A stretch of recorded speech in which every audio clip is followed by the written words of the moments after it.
Yeah, Coach, got one of the deepest rooms in the country as usual.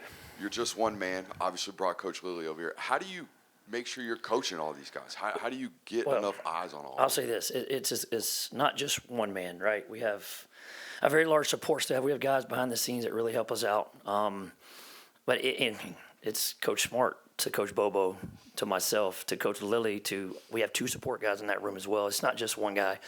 But I'll say this: it's deep with numbers. It's deep with kids that want to be coached. It's deep with kids that are eager to learn.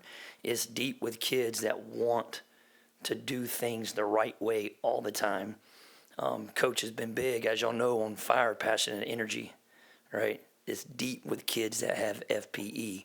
So when you have those factors combined and they all have that, it actually makes that room a lot easier to coach, right? I'm not saying it's easy, but when you have the type of kids that you have in that room, okay, my job's a lot easier. Yeah, Lawson Lucky entering his third year. What are your sort of expectations for what he can do? And then following up on that, in the SEC championship game, he had a very big tackle on the interception that Gunnar threw. Yeah. What does it say about him that he's able to make a play like that, where if you look at it from like the reverse angle, it looks like wide open field in front of the Texas defender? Yeah, so the first thing is lead. Be an impact not only in our room but on our offense and our team. All right, in today's college football, all right, a lot of times we are void of leadership. It is hard to find that. Okay, you have to do things as a coach to cultivate leadership. All right, but when you find a kid that naturally has that, like Lawson has that in him, he needs to use that to help our team. And so just promoting him to go be vocal, promoting him to use his gift to influence not only the younger players, not just the freshmen, but heck, the senior, like he's had a major impact on Delp, right? Not that I'm saying that Delp's doing anything wrong, but Lawson has the ability to pull others with him.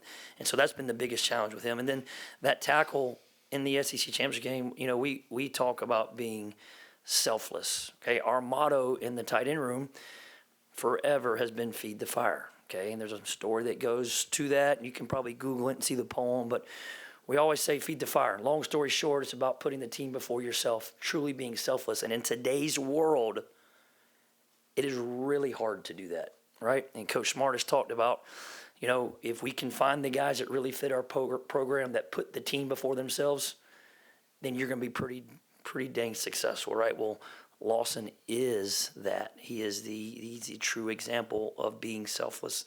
And, you know, just it's a pick, it's a bad play. It very easily could have just gave up on it, but he didn't. He shows relentless effort to finish and got the guy down and was a, you know, monumental play in that game.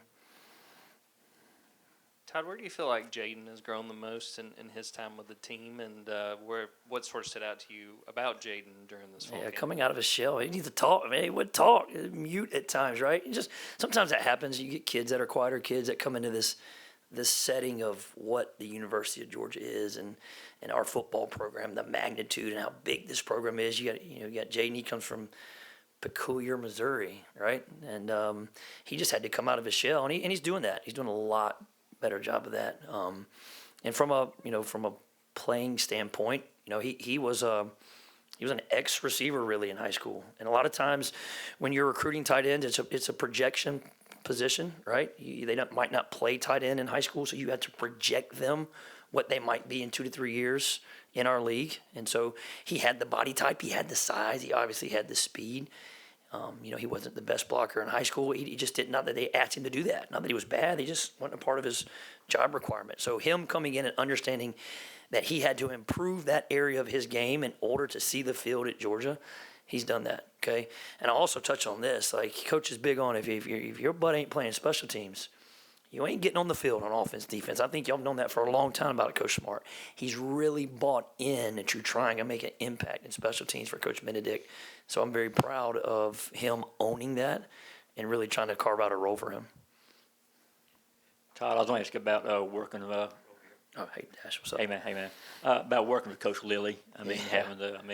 You guys go back a long way. Long time. He's been in this game a long time. Yeah. Just what's it been like working with him? How do y'all bounce ideas off each other? Yeah. And how has he helped you the most? Man, what an asset to say that you can have a guy like John Lilly with all his years of expertise coaching the position and coaching offensive football at the highest level, come back in and he's in that room as a resource. First off, he's a great man and he's a great friend, right? And sometimes when you're going to war and you're going to battle and you're away from your family so much, you just need a guy to talk to, right? And he's been that for me for a long time. Even when he wasn't here, if I'm going to call somebody about tight end play or a certain question, it was probably John Lilly, right? And so the fact that he's now here with us has been a big asset, not just for me, but for Coach Bobo and Coach Smart and our offense. And even our kids, the way we do practice, like Coach Smart's big on two-spot, and you got half the kids practicing here and half the kids practicing here. Well, the fact that I can go down and focus maybe on this end, and you have a guy like John Lilly that's down here focused on this end, that they're probably going to be coached up better than the ones on my end, all right? Because you got such a great coach and mentor down there doing that. So, I'm super happy that he's here, and I know that we will see the benefits of having John Lilly on staff this year, no doubt.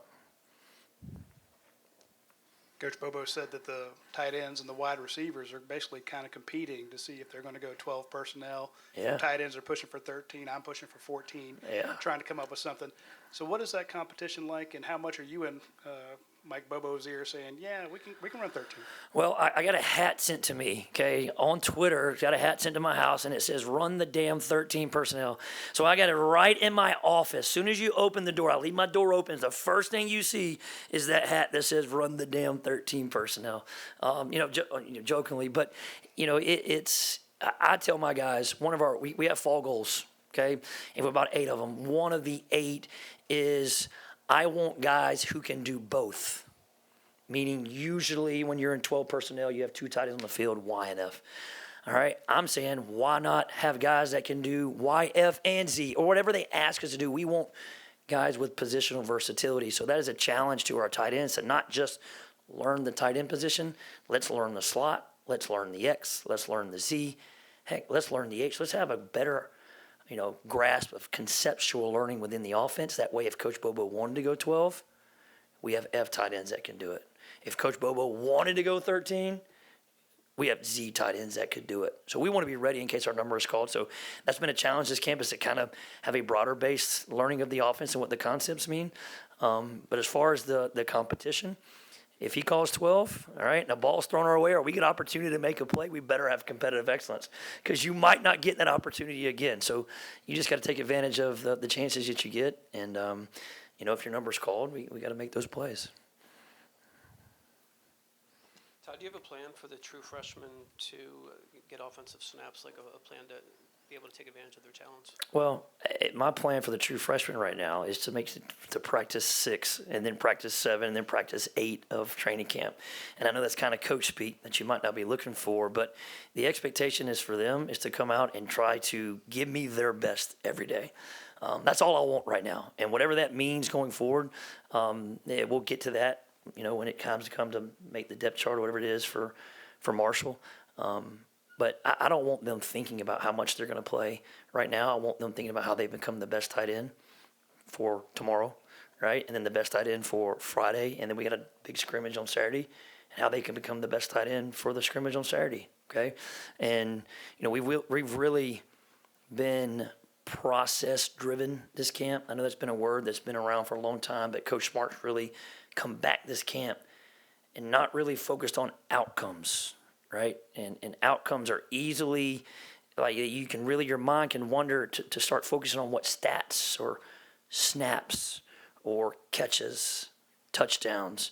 And if you're just outcome driven, you're going to be probably disappointed when it comes that time, right? But if you're truly focused on the process and what you can do to have the best meeting tomorrow morning, and then go and have the best walkthrough tomorrow morning, all right? And then go and have the best practice in the afternoon. If we do that each day, then all that stuff about who's going to play, that'll sort itself out, I promise. One more quick question. Hey, Coach, obligatory Brock Bowers question for you here. Yes. Yeah, you got to get that one Been in. waiting on it. I know you're focused on the guys that are here, but Yeah. how much of a presence does Brock still have in terms of teach film from the past? Do you watch him in the NFL? And were there Yeah. plays that were put in specifically for him that have kind of stuck in the playbook for these young guys? That's a great question. I'll say this. We actually, I think Coach Smart does a great job. Coach Bobo does a great job. And then it goes to us as position coaches of really using guys that have been in our position that are now having success in the NFL as teach tape for the younger players, right? So not just Brock. Do I use Brock? Yes. Do I use Brock a lot? Yes. All right. But I also use Darnell. I always use Ben Yursek. He's in Minnesota right now, and they're talking about him making the 53, and he was undrafted. All right. So you get those stories, and you use those things that those kids have done. And you're just like, look at the success they're having in the league, and it just shows those guys that, hey, maybe what they're doing at Georgia actually does translate to the next level, right? But as far as the plays, I'll say this: when it comes to game planning, as an offensive play caller, as an offensive staff, you try to design things that showcase your best player's strengths. And so obviously Brock had a lot of strengths, so you try to showcase a lot of things. But when he's not here, you're trying to find out, what is Colby Young's best strength, right? What is London Humphrey's best strength? What is Oscar Delp, Lawson Lucky, all these guys that we have across the offense, you design plays for him. So maybe not just specifically Brock Bowers, but we have enough plays in our offense to showcase our playmakers and highlight what they do the best.